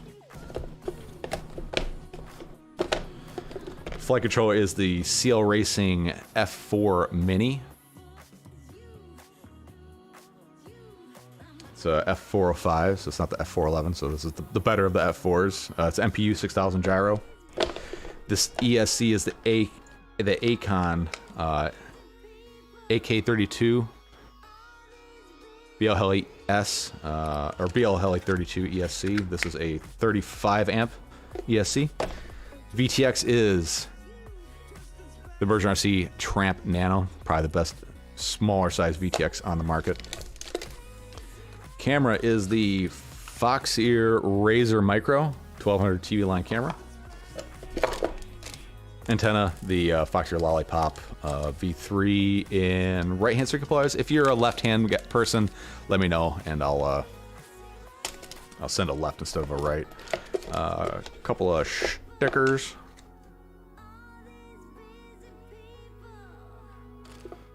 And some miscellaneous nuts and bolts and stuff to build it up. So the thing I don't like about the glide frame is it uses M2 mounting for all its 20x20 boards, and I hate M2 mounting boards. I use M3. So there's two different ways you can go about it. One, you can just thread M3 screws into the frame and hope for the best. Or what I typically do is I take them outside and I drill them out to M3. That's probably the biggest thing you got to change with the frame. And I'll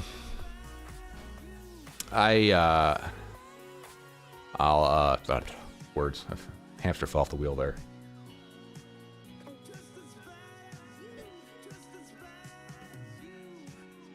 Oh, I usually pop the ESC, the heatsink off the ESC. I don't care for the extra heat sinkiness. You don't need it, especially in an open build like that, and it also gets in the way of mounting hardware for putting the ESC by itself right in the center of the quad. Every ESC that I've ever bought that comes with a heatsink, first thing, get rid of it. I've never blown up an ESC like that. Let's see. Yeah, so there you go, DQ. That's so good. Then I hate when someone loses a quad. Won't be leaving anytime soon.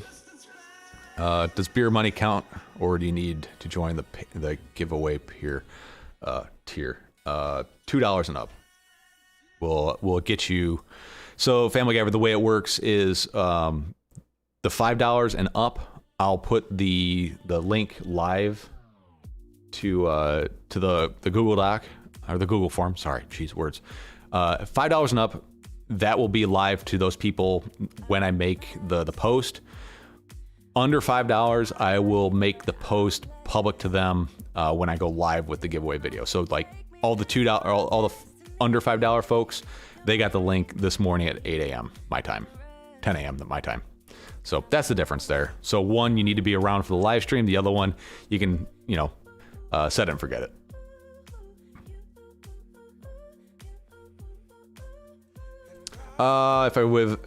Speed Turtle says if I win it, I'll give it away. And what happened to the Stark frame you won from me? I still have it.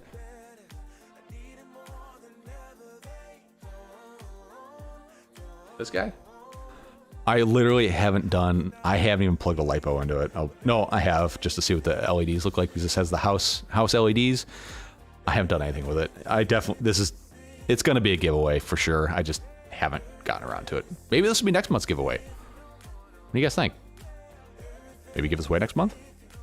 Full 5-inch build? I don't know. We'll see. We'll see about that. Ryan Fedora, how's it going, man? DQ says very cool build. Yeah, so I've heard some YouTubers say if anybody's giving anything away, it's garbage and they don't want it anyways. Bull. That is an awesome build. It's not super high end, but it's extremely high value. Flight controller is awesome. Actually, the only thing it's like not the top end of that build is going to be the stinking motors. And Emax Eco 2s, very nice motors. So I 100% disagree with that. Yeah, Gio Fairbanks says he wishes that they would standardize M2, M3 by 20x20 and all that stuff. ESC PDB not fitting on M3. I don't know, most can. Some manufacturers can't. It's usually like the lower end manufacturers use M2 on everything. I wish there was a standard for sure. I typically go M3 with everything if I can. And then if the frame's M2, it's easy to drill them out. If the frame's M3, it's a little bit more difficult to find spacers or things to take up the space in the holes for M2 hardware. So it's easier to embiggen the hole. It's a lot harder to make it smaller. If that makes sense. Should make sense. Yeah, House FEV built that. Yep. Oh yeah, House FEV in the chat. There you go, man. have I flown it much? I plugged a lipo into it once. That's it. I've had so much other stuff going on. Work's been busy. Planning on moving the family this summer. It's just, I haven't had a ton of time on it. Or a ton of time to do this kind of stuff. Just barely treading water here, guys.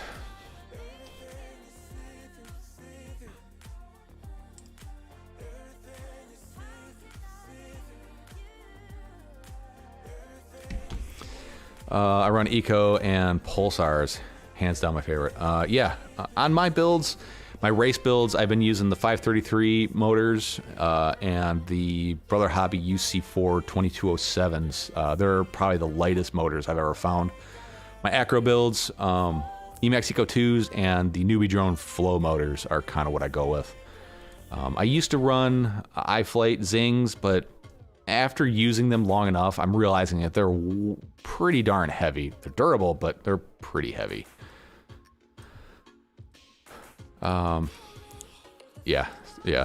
Speedy Turtle, exactly. I'll be flying a lot of micros, especially with the iGao 3 stuff starting up now. Be flying a lot of micros. Last year, my fleet took a pretty good beating as far as all my micros go. Well, we got a few people rolling in here still.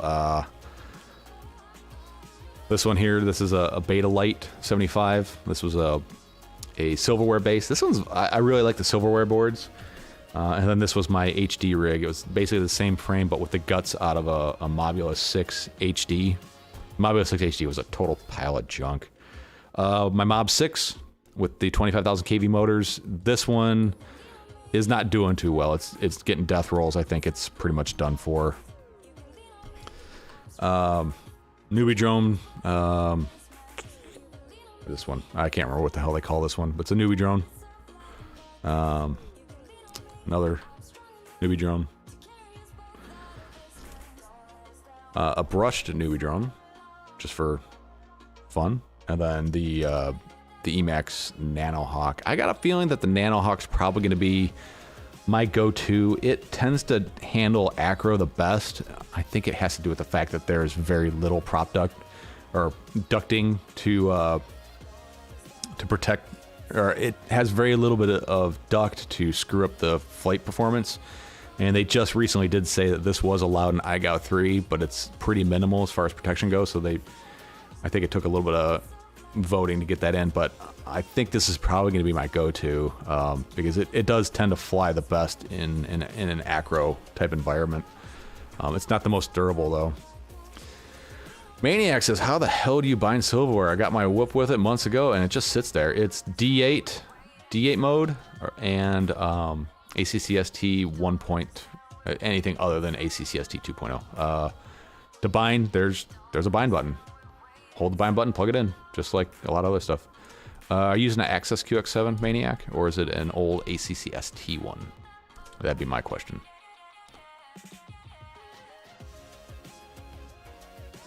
But that's my whoop selection for now. Newbie Drone had a bunch of whoops come in stock, and I picked up a few because, finding parts is gonna be tough. I thought these two were the same, but they're not. This one has an external receiver in it, and this one has it built into the board. Other than that, the rest of it seems pretty identical. I haven't flown this one yet. Old ACCST. Need to try Newbie Drone one day. Which one is the best? If you're gonna go brushless, probably the Acro B-Brain BL is probably going to be the sweet spot there. They're good flying drones, but their frames are very weak. Make sure you buy extra frames. The frames are incredibly light, but they will explode. Get the new ELRS whip board. Yeah, I want to get a hold of one of those. It's on the list of things to do. Try to revive the old Mob 6. This was the best flying acro quad I had for the longest, acro whoop I had for the longest time. But as far as acro goes, this one does beat it. It has a lot to do with the minimal ducts and the fact that it's using the GMB 27 connector. It has that extra power it needs to pull itself out of dives. This is close, but the fact that it's because it's so much lighter. Well, let's see how much lighter. House says to get your ELS issues sorted out. I think so. I haven't had any problems yet. So the Mob 6, no batteries, 20 grams. Oh. And the Emax Nanohawk's 21 grams. But I also have a mile long of pigtail on it, so. I've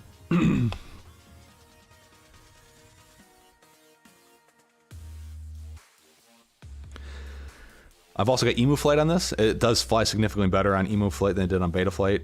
And that's just with a stock tune. I wasn't playing around with it too much. But if you crash into stuff with this, it does tend to destroy the props. So it's kind of, you know, what do you think?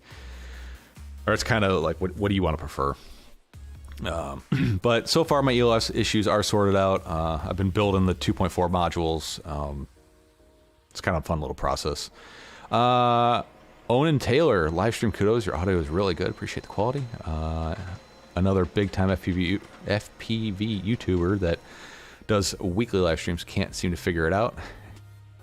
And streams turn into gross ASMR. I don't know who that would be. You've been talking for a really long time and you manage to not be taking a drink every 30 seconds and hear the gulps and sniffles. Oh, yeah, I know what you're talking about. I talk a lot at work. I teach at work. Public speaking is becoming more, well, not so much public, but like speaking to groups has become more of a thing that I do a lot. This live streaming thing has really helped me talk to people that I work with in person, face to face, and vice versa. It's always educational content. I do teach a lot at work with what I do. And you know, this whole thing helps. If I could just remember people's names, that would be great. I am terrible with names. Courage JW, if you don't care about prop guards, I moved Mobby 6 to a carbon fiber frame. It flies like Nick Burns has been pushing. Yeah, I don't care about prop guards, but for iGao, you need prop guards. That's kind of why I'm still, you know, relegated to ducted whoops. I try to use the mute button as best I can, and the bleep button. But as we can tell, I'm a little slow on the draw. I need like a foot pedal, or I just need to stop swearing. I just need to stop swearing. You getting trolled by Bardwell then? I appreciate everything Bardwell does. What he does for the community, he's grown to be just... Bardwell's fan base is just a monster. It's hard to get help anymore. I'm trying to help fill in the gaps with educational content and helping people out. But, you know, there is only one Bardwell. Love him or hate him, he is what he is, and this hobby needs him. Private Allen, I'm late again. Yeah, you're kind of late. All right, guys, let's give away this FPV Cycle Glide. We have 36 people joined. Oh, the AMR stuff with him sipping coffee and all that stuff. Yeah, I try not to make. I get on people that I'm around that make a lot of noise when they eat and drink and all that stuff, so I try not to. By the way, coffee I've been drinking today is Ruby Moon Coffee. It's a guy I work with, makes it himself here in Mobile, Alabama. If you're interested in some extremely good coffee, Ruby Moon Coffee, the link's in the video description. I highly recommend the Supernova blend. It is by far my favorite. All right. Let's go ahead and give this sucker away. So we have 36 people signed up, and I'm going to shut it down right here in 5, 4, 3, 2, and 1. Thank you, everybody who signed up. All the Patreons, all these people up here that keep this whole thing going. Everything I make on Patreon, actually everything I make on YouTube and grip sales and all that stuff, it all comes right back into the channel here. I definitely run this at a loss, but that is perfectly okay by me. As long as you guys get something out of it, I'm fine with it. All right. With shipping for Ruby Moon wasn't so high. I checked it out, and it's a bit over my coffee budget. Yeah, I've been you know what? I'm going to talk to Brent and see what he can do about shipping. I know it should probably be only about $6 to ship. Yeah, bleep work amazing. I'm trying. All right, let's change displays here. All right, here we go.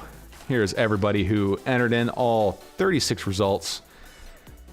Somebody give me a time between 10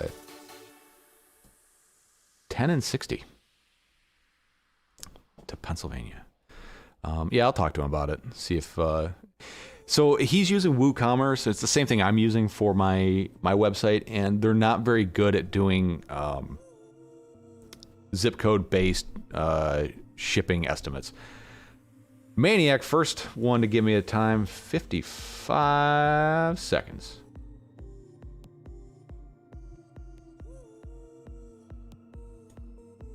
And they don't ship to Canada. Yeah, I think there's a lot of issues with shipping things like fruit, vegetables, produce, stuff like that, international.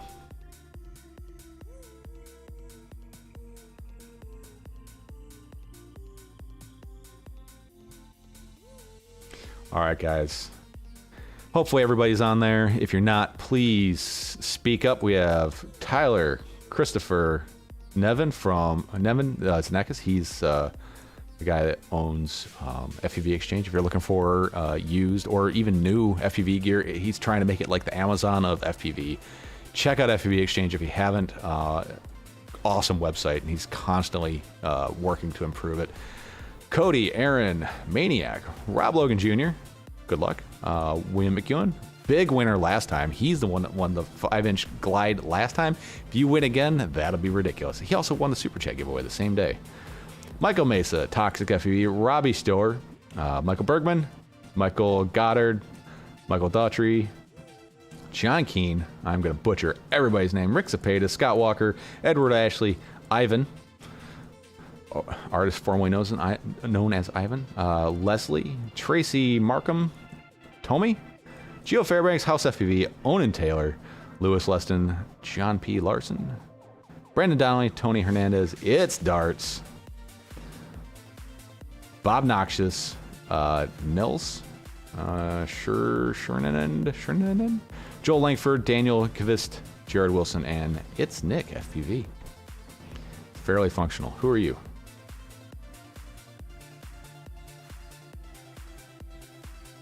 Fairly Functional, did you sign up?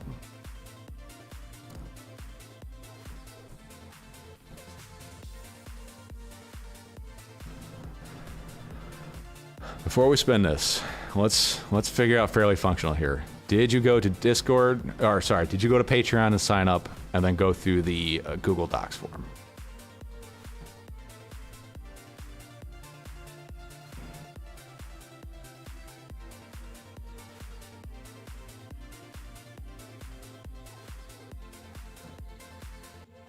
I don't know how long the delay is on this thing.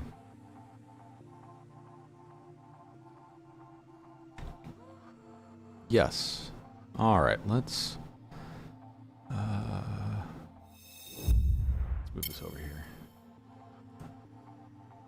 All right.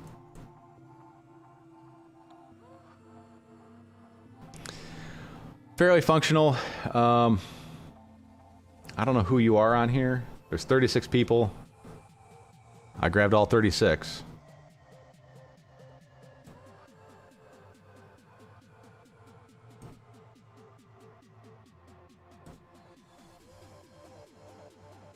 Sorry guys, this is making great video, I'm sure. Hang on. Let me figure out what's going on here. Eric Dawes. Okay. Let's look.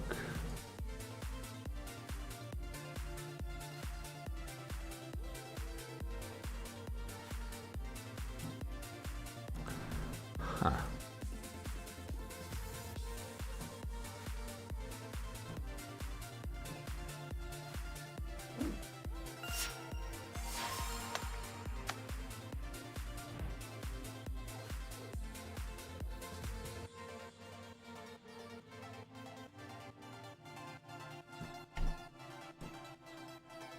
Yeah, you didn't get on the. Yeah, you didn't get into the Google Docs, did you? I'm gonna add you anyways, just because you are on Patreon. But did you go to something that looks something like this? Because if you didn't get into the responses here. But I'm gonna add you anyways, just because that's the kind of guy I am. And I did verify you are on my Discord or God dang words Patreon. All right, hang on a second. Let me add you here.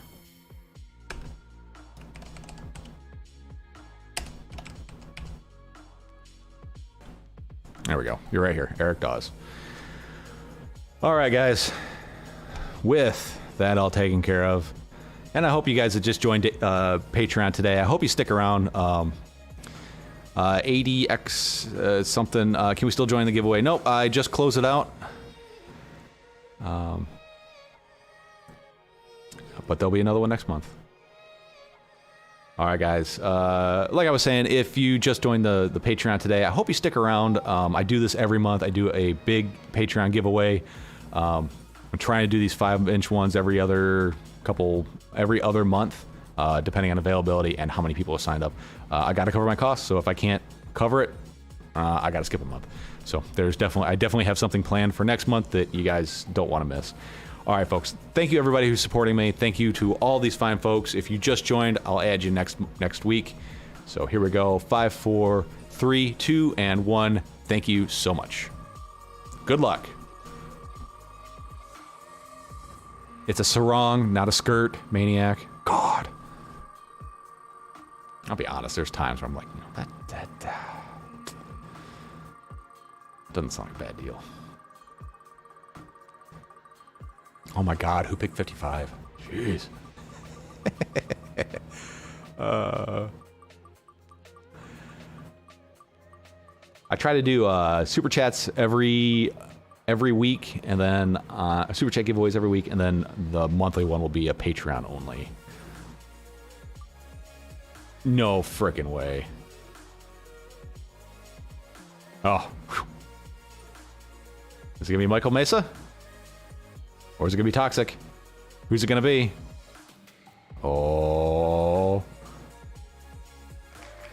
Toxic FPV. Oh my goodness. I think the last thing you won probably just made it to your house Friday. Congratulations, Toxic. Big winner. Big winner. Now you get to choose. Do you want me to build it for you, or do you want the box parts? Either way, I don't really care. Congratulations.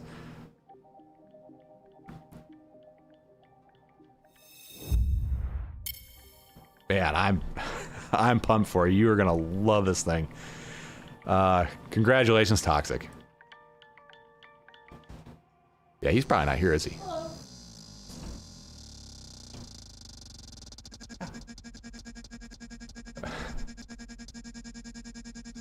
Hang on a second, guys.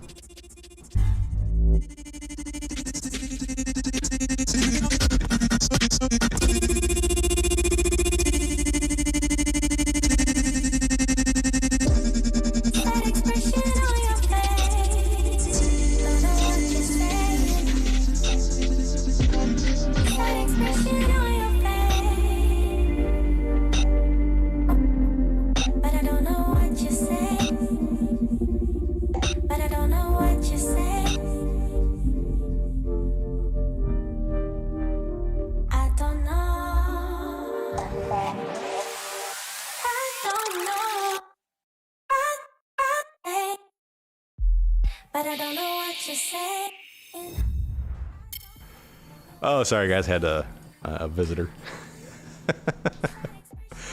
All right, guys. Thanks for stopping by. Thanks for checking this out. If you want to support me, go to tweetfe.com. Click the affiliate links over there on the left-hand side. If you want a set of grips, same place. No longer on Etsy.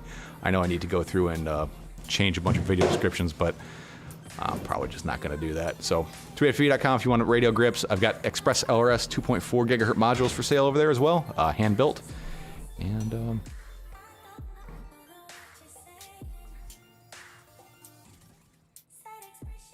sorry, I was trying to see if Toxic was in here. I don't think he is, but I'll hit him up here, let him know what's up. All right, guys. Hope you have a good weekend. Hopefully the weather's nice out and you get a chance to go out and fly. Hit that like button, and as always, stay positive. We'll see you next week.